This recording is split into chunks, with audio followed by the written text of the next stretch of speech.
All right. Hopefully, I can be a vehicle to, let's just say, debunk all this crap about the Panama and the climate protesters. For one, let's give you some background about Panama. Anytime Panamanians get pissed off, they block highways, such as what they do here in the United States, but they block it. There's no alternative route on the Panamanian highway in some areas, especially the area where the person in question ended the corporeal existence of those protesters. And they are protesters, don't get me wrong. They're just not climate protesters. They do this all the time. They'll just lock down the highway. The police never really allowed to stop them. For whatever reason, that could be up for debate. They just don't do it. They're not allowed to. And I understand why the police don't want to do it there because, well, they're outnumbered. And the police don't want to piss off those protesters in any way, so they just kind of stand by and kind of hang out and never get the word to lock it down. Usually these protests, they last a couple days sometimes or a couple hours, and they'll let emergency vehicles do go by, but for the most part, they don't let any cars go by. And it's just the way it is. I've been down there in Panama a few different times. They've locked down the roads. You just sit in your car, and sometimes, people roll up with, coolers like, hey, I'm selling sodas, 50 cents, $1 or whatever, or water. You get yourself a, not a free soda, but you buy yourself a soda. Sometimes they bring out empanadas or, sometimes some guys will be grilling on the side of the road. You're like, okay, you just get some roadside meals and stuff like that. Now, these are not climate protesters in any stretch of the imagination. That's not what they're protesting down there. Panama's president, Cortizo, I think that's what his name is, signed a contract for a mining operation in Panama.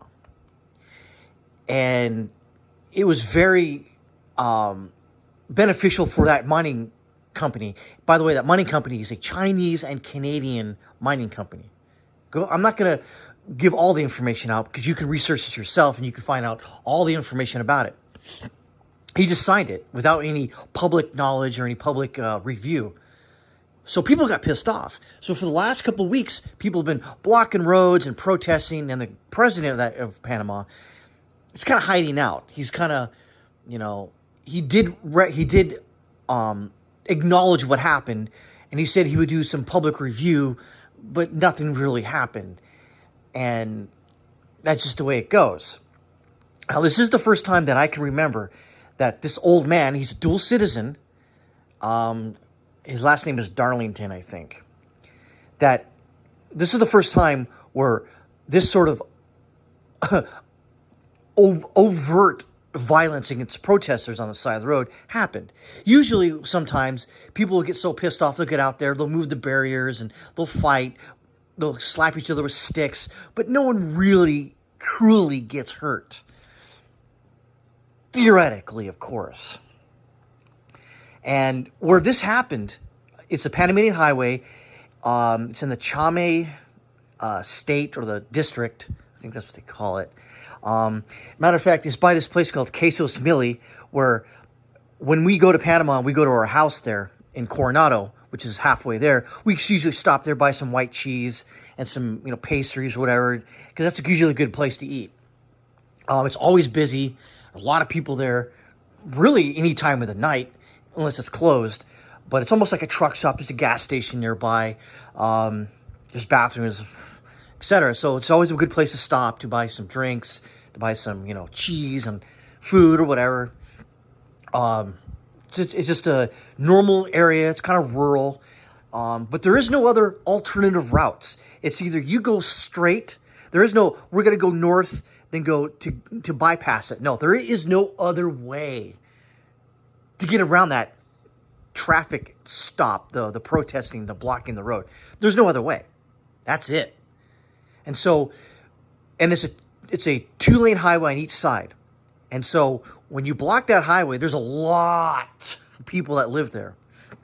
in those areas. So not only do these protesters block, commerce, they block the farmers, they block, buses that are taking people from, this Panama City to David or any other, or Santiago, the bigger cities out into the interior, out west of Panama.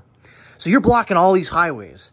Now, again, I am not saying what this guy did, he should have done it. He shouldn't have. But I do understand why he did it. I'm not saying he should have done it.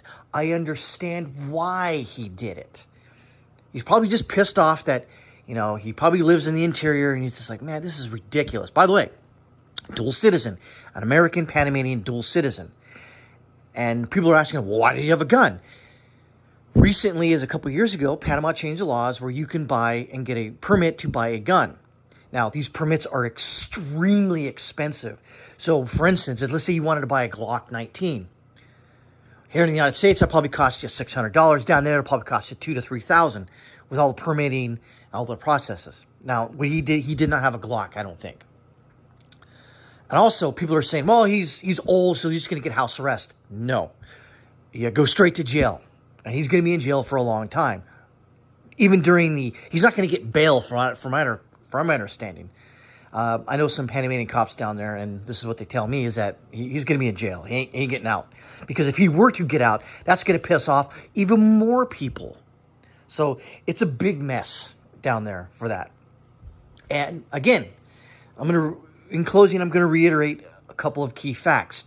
One, this is not a climate protest. It never was a climate protest. It's a protest about a really bad contract that the president of Panama signed that benefits, more often than not, the Chinese-Canadian mining company. And by the way, they say that, they're going to produce jobs for Panama. That's incorrect, because a lot of the Chinese, a lot of the people who do these mining jobs are Chinese nationals from China or Africa or some other Caribbean nation that they bring in here. And that pisses off a lot of Panamanians. It's like, hey, if you're going to give these mining contracts, shouldn't, Panamanians benefit?